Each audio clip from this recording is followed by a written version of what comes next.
Hi everyone, welcome to the channel. If you enjoy our stories, please don't forget to like, subscribe, and hit the notification bell. Your support means a lot and helps the channel continue to grow. Now, let's begin today's story. My name is Charlotte Fenwick, and I was 28 when I finally bought the beach house I had spent nearly a decade working toward.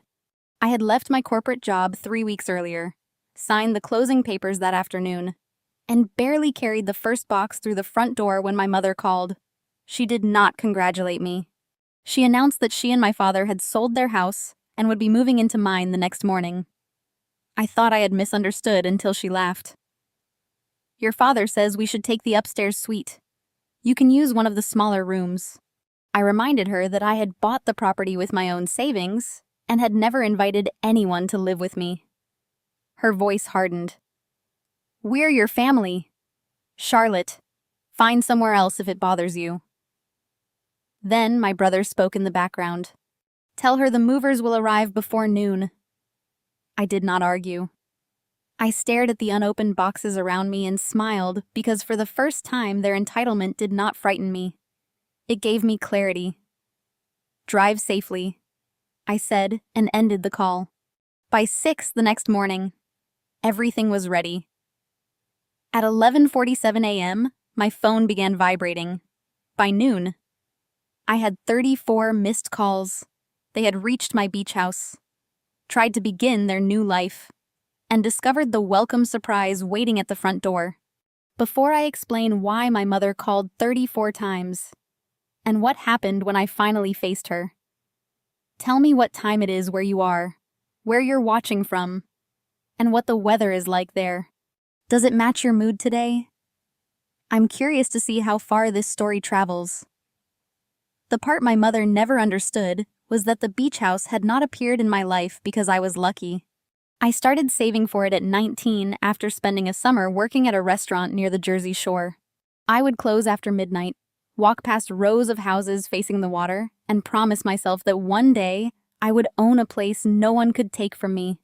At the time, I lived with my parents, attended community college, and worked evenings because helping my brother was considered a greater priority than helping me. His private tuition was called an investment. Mine was something I could manage if I were responsible. So, I took morning classes, worked nights, completed assignments in my car, and later transferred while keeping 2 jobs. When my mother gave me $12,800, I repaid every dollar within 26 months. I kept the records because she often rewrote history when she wanted something. After graduation, I moved into a leaking studio, took a job in financial operations, accepted overtime, and deposited every bonus into an account labeled Ocean. My friends traveled. I declined. My coworkers replaced their cars. I kept mine. A relationship ended because my former partner said I treated the future like an emergency that had to be funded. He was not entirely wrong. I had watched my mother use money as control. Every gift carried a future obligation. I wanted one place that belonged entirely to me. My father Douglas rarely challenged her. He was not openly cruel, but silence can become its own kind of participation. If she volunteered my time, he said she meant well. If she promised my savings to help my brother, he suggested I avoid an argument. My brother Zachary learned the system quickly. If he presented his wants as family needs, our mother defended him. When he wanted money for an apartment, she called it a fresh start. When I needed money for a professional certification, she said adulthood required sacrifice. When his first business failed, she said entrepreneurs deserved second chances. When I worked through exhaustion, she said I had always been independent. That independence eventually paid for the house. It was not enormous or glamorous. It had 3 bedrooms, a narrow kitchen, a detached garage, and an upstairs room with windows facing the water. I put down 32%, secured a manageable mortgage, and kept enough savings for repairs. 3 weeks before closing, I resigned from my corporate position after negotiating a consulting contract that allowed me to work remotely. My life finally felt like it belonged to me. My mother knew the closing date. What I did not know until that night was that she had been planning around my property for weeks. After our call, I opened the family group chat and searched my name. She had written, "Charlotte's new place will give us room to breathe."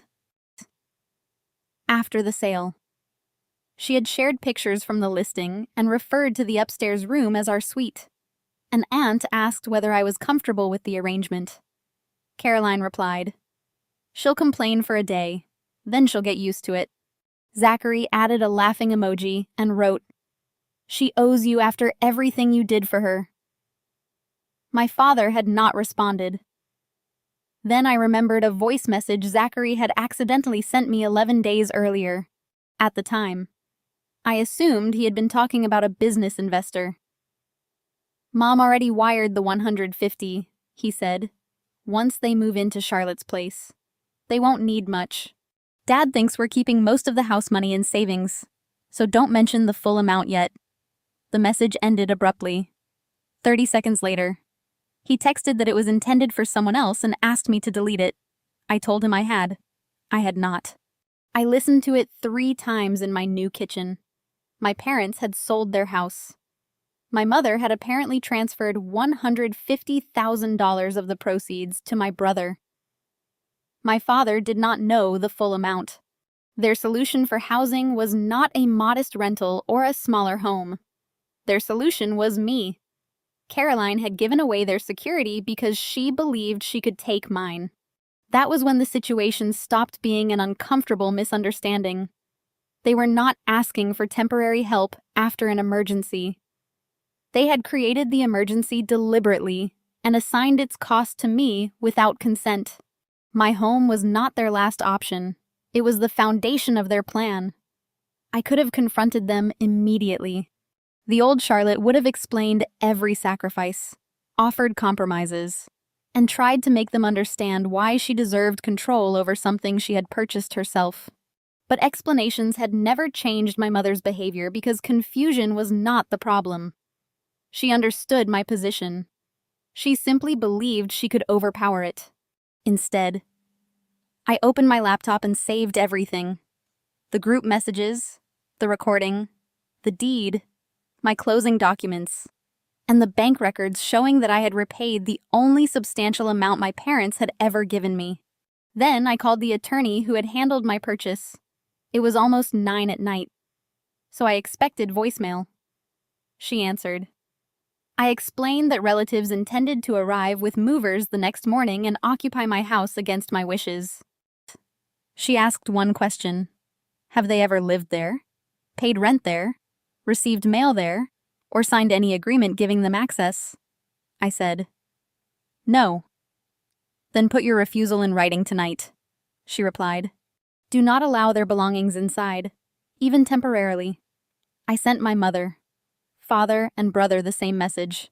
I do not consent to anyone moving into my property, storing belongings on my property, entering without permission, or representing themselves as an owner or resident. Any arrival tomorrow will be treated as a day visit only, and movers will not be permitted to unload. My mother responded with a thumbs-up emoji. Zachary wrote, Relax, you'll survive. My father remained silent. Their responses told me they had read the warning and intended to ignore it.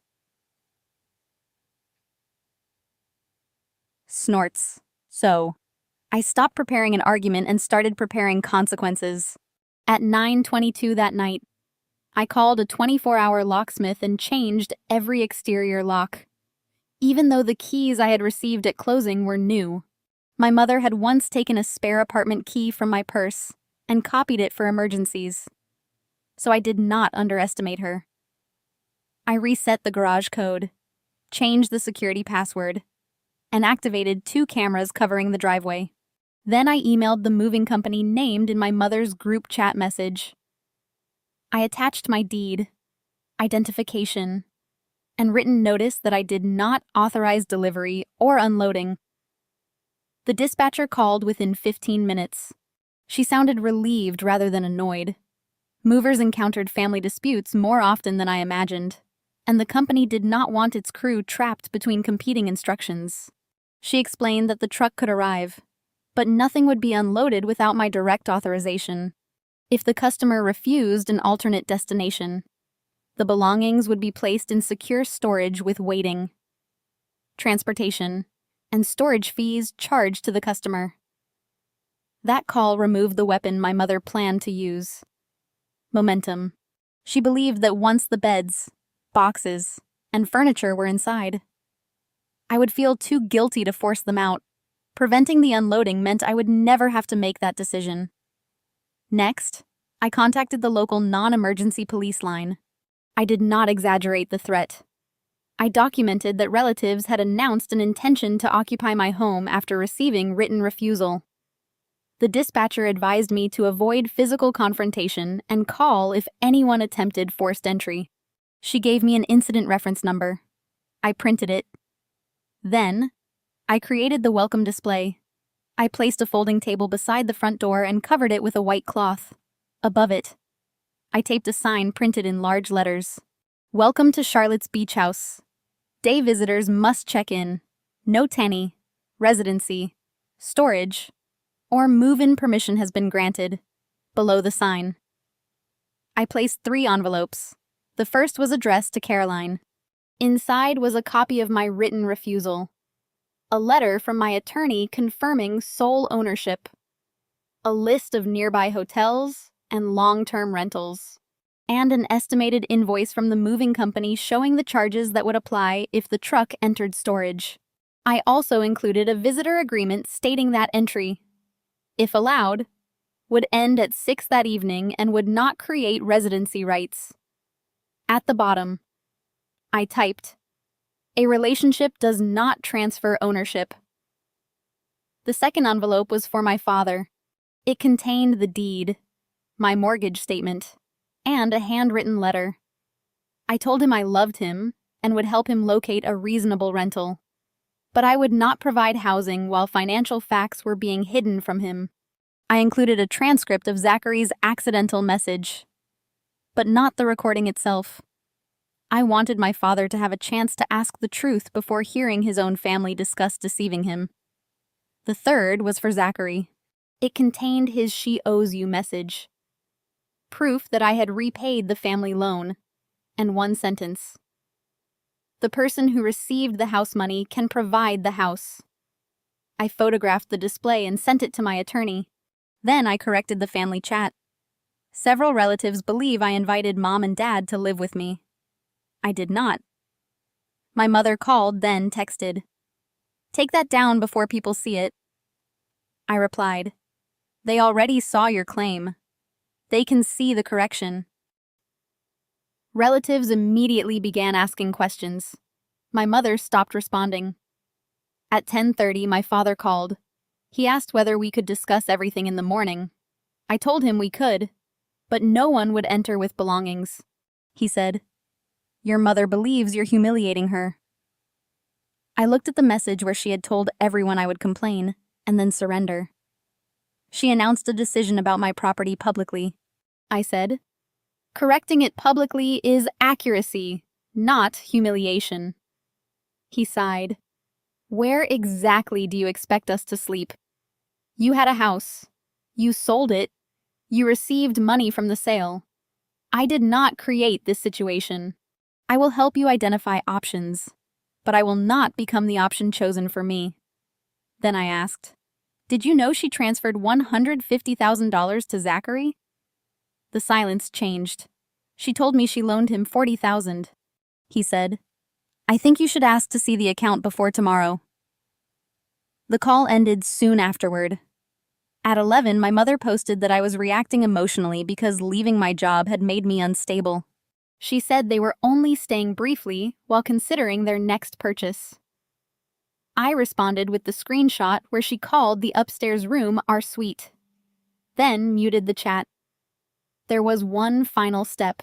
She had invited relatives to arrive at noon with champagne for what she called the Fenwick's new beach chapter. She had created an audience because she expected my surrender to look like generosity. Canceling would let her tell everyone a private version afterward. Instead, I scheduled a video call for 12:30 and invited every adult she had included. The title was simple: Clarifying the Beach House Arrangement. At midnight, I packed my documents, laptop, and the original recording into a bag. I locked the house and drove to a cafe 2 blocks away. From there, I could watch the cameras and return when the movers confirmed nothing had been unloaded. At 6:03 a.m., my mother sent her first message. We're already on the road. Make coffee. At 10:58, the moving company said the truck was 20 minutes away. At 11:34, my mother's car entered the driveway. At 11:36, she saw the sign. At 11:38, the first call came. By noon, there were 34. I watched the arrival through the security feed. My mother stepped out before the car had fully stopped. She wore white trousers, oversized sunglasses, and the expression she used when entering a place where she expected special treatment. My father remained behind the wheel. Zachary arrived less than a minute later, followed by the moving truck and 2 relatives carrying champagne. The entire scene had been arranged as a celebration. My mother had not merely expected me to accept her decision. She expected me to perform gratitude in front of witnesses. She walked toward the porch, noticed the table, and stopped. Zachary leaned around her to read the sign. One relative lowered the bottle. My mother tore open her envelope, scanned the first page, looked directly into the camera, and called me. I declined. She called again. I declined again. On the 3rd call, she left a voicemail. Charlotte, this is not funny. We have a truck full of furniture. Open the door immediately. The crew leader showed my father the paperwork while my mother tried the locked door. Then she removed a key from her purse. I had been right about the copied key. When it failed, she slammed her palm against the door and called again. Messages followed. Your key doesn't work. Tell the movers which room is ours. Your father is getting upset. You are embarrassing this family. You cannot keep parents out of a family home. That last message revealed the belief beneath everything else. She did not think of the property as my home. It was a family asset because I was the family member who had acquired it. The movers refused to unload. My mother claimed authority as the owner's mother. The crew leader said he had reviewed the deed and needed my approval. She called me unstable. He merely warned that paid waiting time would begin in 12 minutes. My father opened his envelope. He read the letter, then the transcript. His face changed. He turned to Zachary and asked something I could not hear. Zachary looked toward my mother instead of answering. At 11:49, she left another voicemail. If you do not answer, I will have a locksmith open this door. I confirmed with the dispatcher that nothing would be unloaded, then called my attorney. She advised me to return with another person present, remain outside, and avoid giving anyone temporary access. The ownership question was not open for debate. At noon, I walked back with 34 missed calls, 17 messages, and 6 voicemails. I did not feel triumphant. I felt steady. For years, her anger had made me feel guilty. That morning, it sounded like a locked door remaining closed. Everyone saw me before I reached the driveway. She marched toward me. What have you done? I prevented an unauthorized move-in. Unauthorized. She pointed at the truck. Those are our belongings. We sold our house. I know. And where do you expect us to go? I included several options in your envelope. We are not going to a hotel while you sit in a 3-bedroom house. That was your decision. Not mine. My father stepped between us, holding the transcript. Charlotte, where did this come from? Zachary sent me the recording 11 days ago. My brother's face lost color. That was private. It was about using my home to hide the consequences of a financial decision. My mother snapped. This has nothing to do with the house. It has everything to do with it. You transferred money to him because you assumed I would provide free housing. My father turned toward her. Did you give him $150,000? She lowered her voice. This is not the place. It became the place when you brought a moving truck here. One relative set the champagne on a car. Guests invited to witness her victory were now witnessing the truth. Zachary said the money had been invested, not given away. His restaurant expansion would produce returns within 6 months. I asked whether he had signed a loan agreement. He said family did not need contracts. I asked whether he had offered my parents a room in his condominium. Snorts. He said his building did not allow long-term guests, then used part of the $150,000 to rent them an apartment. I said he laughed once, but no one joined him. My mother announced that she and my father had sacrificed for me for 28 years, and that my house existed because they had created the stability that allowed me to succeed. I removed the repayment records from my bag and handed them to my father. The only substantial money they gave me after high school was $12,800. I repaid it in full. I paid my own tuition, rent, and down payment. That is not the point, she said. It is because you have been telling people I owe you this house. I never said that. I showed her the screenshot. She'll complain for a day, then she'll get used to it. My father studied the records. The moving supervisor approached and informed my mother that paid waiting time had begun. She told him to unload everything on the lawn. He refused. She ordered my father to tell him they had permission. My father looked at me then at the truck. We don't, he said. It was the first time I could remember him contradicting her while she was still speaking. She turned on him. Douglas, do not make this worse. You told me Charlotte invited us. I said she would understand. You told me Zachary received $40,000. He needed more than expected. How much is left from the sale? She did not answer. At 12:25, the movers offered 3 options. Provide another delivery address, return the items if the former buyer allowed it, or place them in storage. The old house had already closed. Zachary refused delivery to his condominium. My mother demanded that I approve the garage. I said no. My father selected storage. The initial charge was $2,800, followed by weekly fees. He signed the authorization. As the truck pulled away, my mother whispered, "You are going to regret humiliating me." I looked at the witnesses, the cameras, and the unopened house. I think, I replied, you regret that I stopped protecting the version of this story that made you look generous. At 12:30, my phone reminded me that the video meeting had begun. My mother saw the notification and asked what I had scheduled. I told her relatives had received conflicting explanations, so everyone would hear the same facts. She accused me of conducting a trial. I said she was free not to participate, but I would still correct claims involving my property. I remained outside and joined from my laptop. 11 relatives appeared, including Caroline's sister and my father's older brother. I shared my screen and presented the timeline, the deed, the closing date, my mother's announcement, my written refusal, her thumbs-up response, Zachary's instruction to relax, and the messages where she said I would eventually get used to the arrangement. My mother interrupted. She said I was presenting facts without context and had become obsessed with control after leaving my job. She described allowing them to stay as the reasonable family response. Then she claimed I had known for months that they planned to sell. I asked her to show one message or call where I had agreed. She said families should not need written contracts. I asked whether she had any conversation at all. She responded by calling my tone cruel. This was her pattern.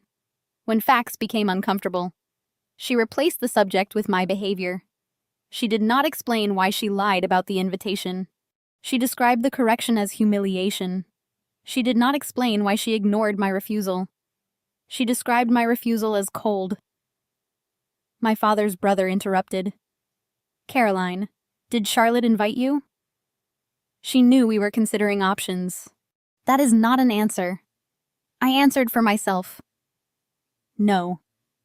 I learned last night that they intended to arrive today.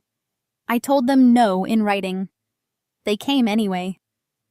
A cousin asked why my parents had sold before arranging housing. My mother said the market had created an opportunity. My father corrected her. They had accepted a fast cash offer because she told him they were buying a smaller home with the remaining equity. How much remains? His brother asked. My father looked at Caroline.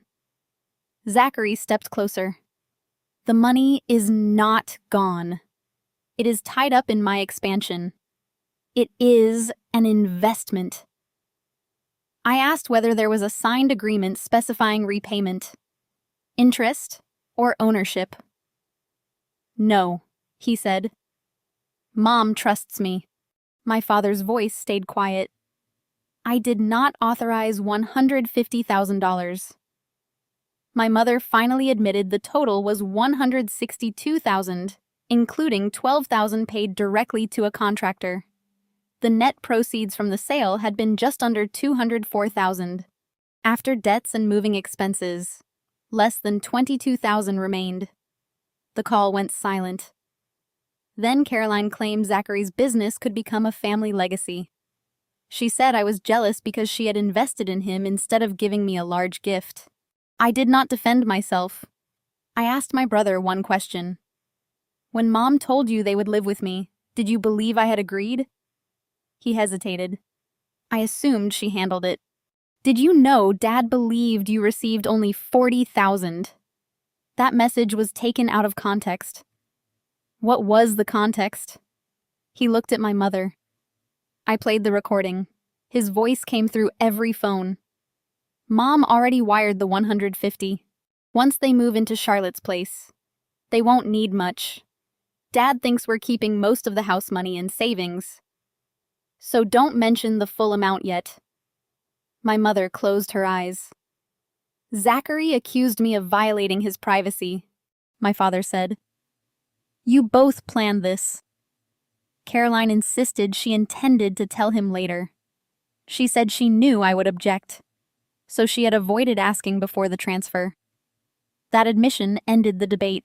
My father removed his wedding ring and placed it in his pocket. He told everyone he needed time to understand the finances and would not be moving into my home. He apologized for arriving after reading my refusal. Then he told Zachary to provide every contract, invoice, and account statement by 5 the next afternoon. My mother told him not to overreact. I sold my house because you said we were downsizing together, he replied. You transferred most of the money while telling me it was safe. You arranged to occupy Charlotte's house without permission and used my name to pressure her. I am reacting to exactly what happened. He called his brother and asked to stay with him. His brother agreed. My mother looked around the driveway. So, everyone is abandoning me now. My father answered. No, everyone is refusing to absorb the result of choices you hid from them. The call ended after 43 minutes. Zachary remained long enough to accuse me of damaging his relationship with our father and endangering his business. I reminded him that I had not taken the money, hidden the amount, or created the recording. My mother was the last person in the driveway. She asked whether she could sleep upstairs for a few nights. She did not apologize or acknowledge the deception. She simply wanted a shorter version of the outcome she had planned. I told her no. When does punishment become cruelty? Charlotte, she asked. When does refusing to participate stop being punishment and become self-respect? She picked up her envelope and left. The consequences unfolded during the following weeks. The moving company charged $2,800 for the failed delivery and storage transfer, followed by weekly fees. My mother initially refused to pay, but the contract listed her as the customer, and the company had my written refusal. She paid using most of the money remaining in the joint account. My father opened a separate account and redirected his retirement income. He did not leave her without funds. He simply stopped allowing her sole control. He also discovered that she had listed him as a possible guarantor for Zachary's expansion.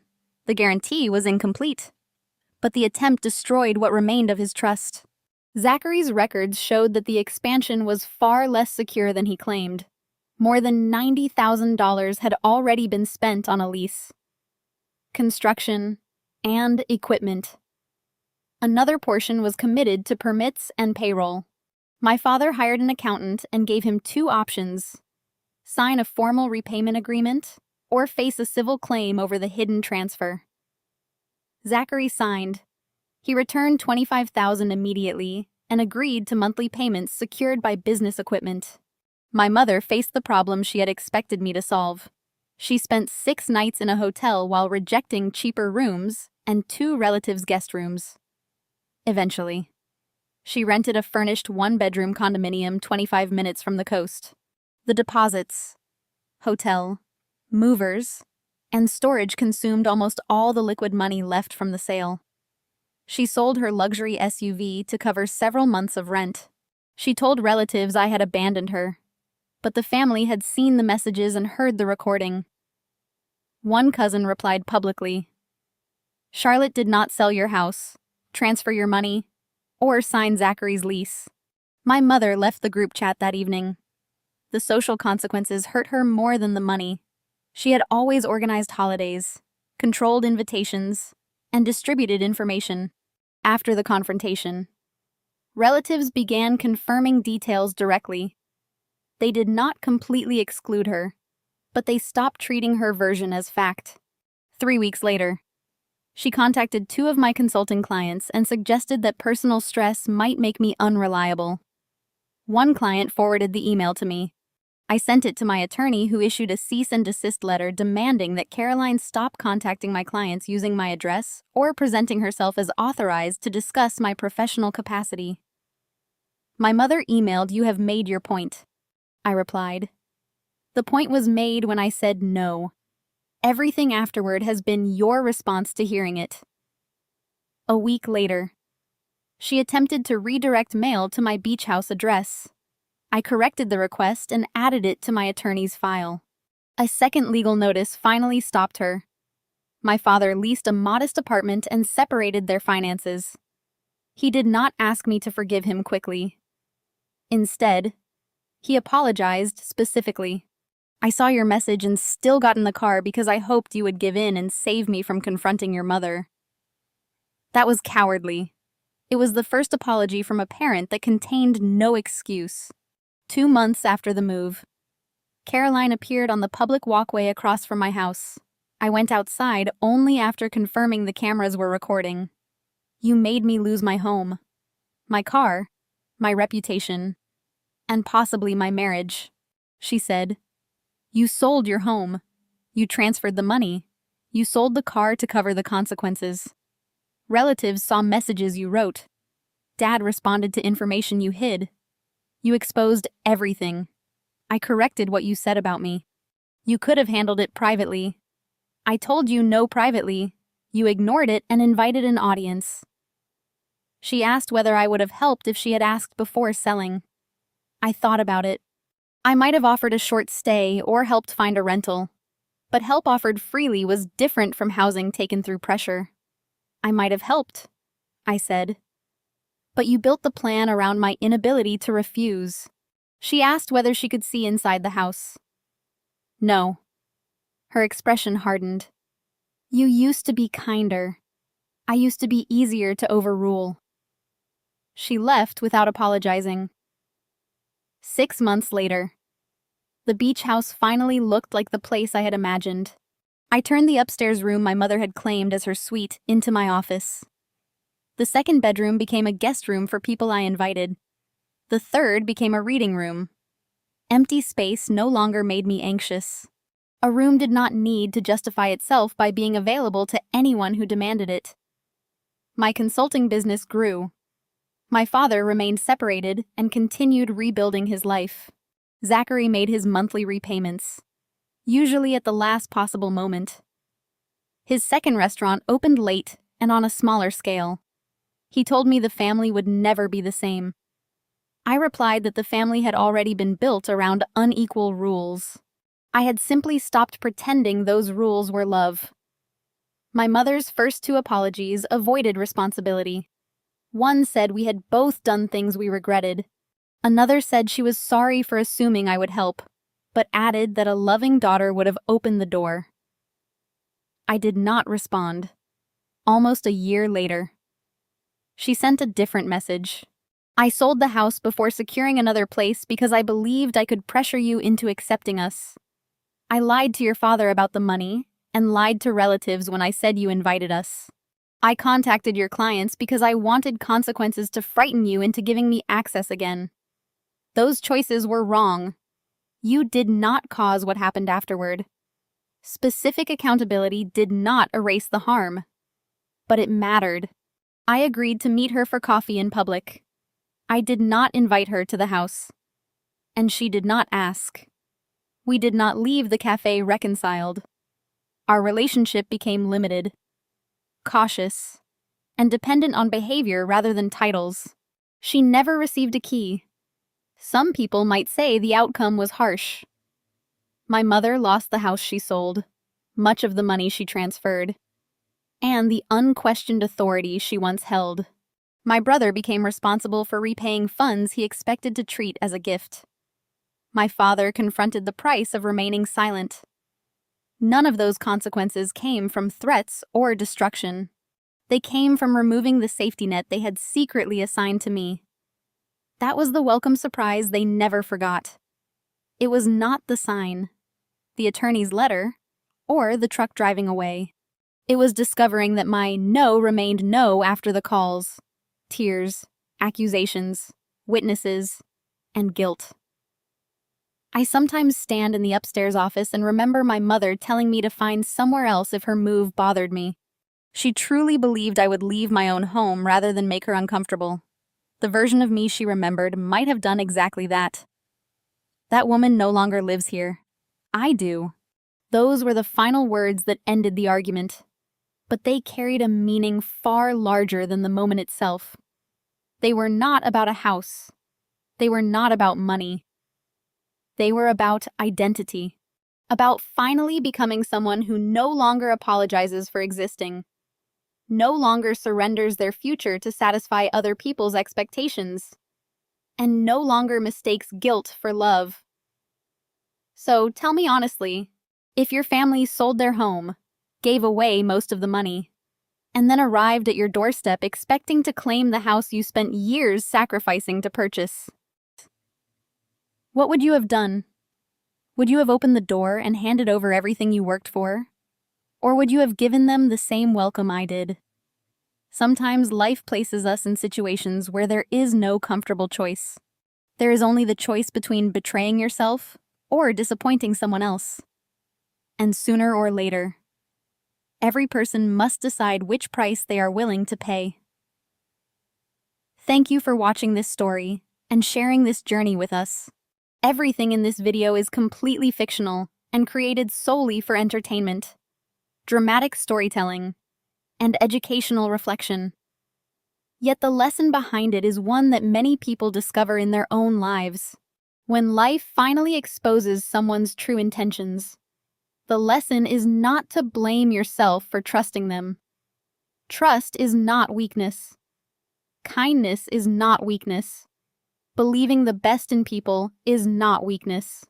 The real lesson is to trust yourself enough to recognize the truth when it finally appears. To trust yourself enough to set boundaries when they become necessary. To trust yourself enough to walk away from situations that demand your sacrifice, but offer no respect in return. And most importantly, to trust yourself enough to protect the future you worked so hard to build. Because in the end, the greatest victory is not keeping everyone happy.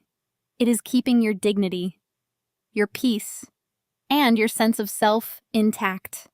If this story resonated with you, please like the video, subscribe to the channel, and share your thoughts in the comments below. Until next time. Remember this, the people who truly value you will never ask you to destroy yourself just to prove your love. And the moment you understand that truth, may be the moment your life finally changes for the better.